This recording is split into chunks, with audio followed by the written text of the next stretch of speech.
uko na polisi muri rusange ibyo bintu bikunda kubaho kubwira abaturage nabi kuba tugira itutsi kuba ugiye kumufata kubera ko wenda yakoze ikosa cyangwa akekwaho ikosa ukamutuka kuri nyina ukamwandagaza cyangwa ukamubwira ngo iyo umuco wo gutukana ese uri mu biranga by'ukuri polisi murawigishwa bigenda gute?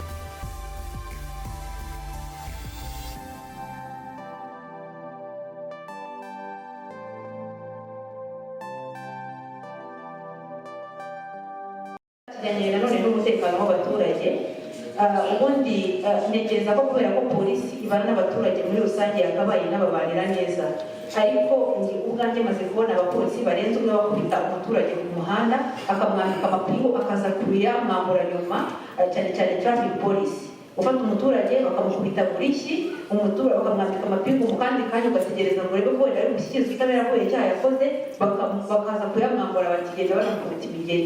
Ibyo bintu maze kubibona kabiri kandi aho nabibonye nagiye mbaza abantu barambwira bati ibintu bikunda kubaho site ngira mu birindiro byanyu mamuzi aho biri munabimbaje nahababwira neza n'itariki kuko nagiye binota ariko si traffic yonyine uko na polisi muri rusange ibyo bintu bikunda kubaho kubwira abaturage nabi kuba tugira itutsi kuba ugiye kumufata kubera ko wenda yakoze ikosa cyangwa akekwaho ikosa ukamutuka kuri nyina ukamwandagaza cyangwa ukamubwira ngo iyo umuco wo gutukana ese uri mu biranga by'ukuri polisi murawigishwa bigenda gute? Mwakoze.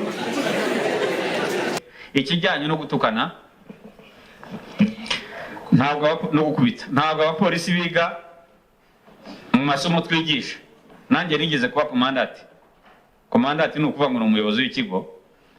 Ntabwo abapolisi bigishwa gukubita cyangwa se gutuka abanyarwanda, ntabwo ari byo. Umupolisi afite inshingano zo kubwira umunyarwanda neza akamuha serivisi akeneye neza atamututse, ataba ayifite akamubwira ati iyo ntishoboka.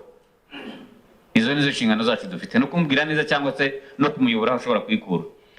Ariko noneho dufite ikibazo.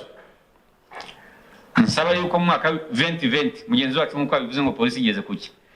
Polisi mu bintu yagezeho byose bitandukanye ni toll free line cyangwa se inomero zitishyurwa uhamagaraho. Mwatubabariza inomero mukazandika mukamurazifite mukazandika. Ejo bundi hari umuntu twari kumwe dukorana ikiganiro ngira ngo umunyamakuru ndamubwira nti rero we kugira ngo mudufashe andika izi nomero, ndamubwira arazandika noneho azite n'amazina ahuruza polisi. Urugero polisi emergency line cyangwa se inomero yo gutabara 112 ukandikaho gutyo ugize ikibazo udahamagara umuvugizi gusa. Ubu telefone yanjye niyo barayizi isa nawe yitabarizwaho. Wabyumvise? Ariko noneho ubwo turagira ngo uriya mugenzi wacu arabivuze, umuntu atukiwe Nyamirambo cyangwa kuri iyo poste undi atukiwe hehe, baba bakwiye kureba uburyo bahamagara. Reka tubabwire telefone zitabarizwaho nk'ikibazo cy'uriya mudamu. Umupolisi niba agututse hari iyo bita ngo abuse by police officer, namuneka nuko ndi wasabe ntumbyemere. Byakabaye ngombwa buri muntu yandika muri telefone ye ngo umupolisi namutuka a telefone nomero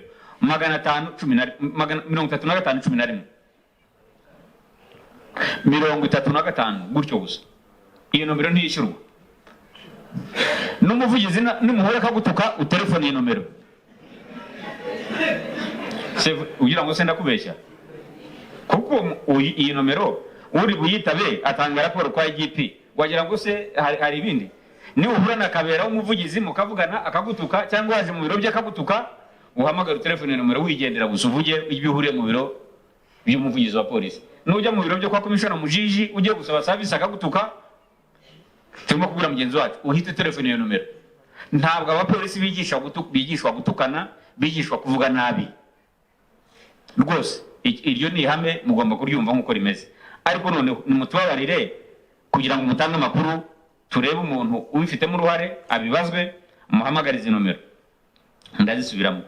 Abuse cyangwa se umupolisi agututse nushaka kubyita gutyo mu izina y'umupolisi agututse inomero 3511 izina iyo habaye inkongi y'umuriro 111 izina iyo habaye ikibazo mu mazi urohamye cyangwa hari umuntu wawe urohamye iryo ni izina inomero 110 ubyandike gutyo.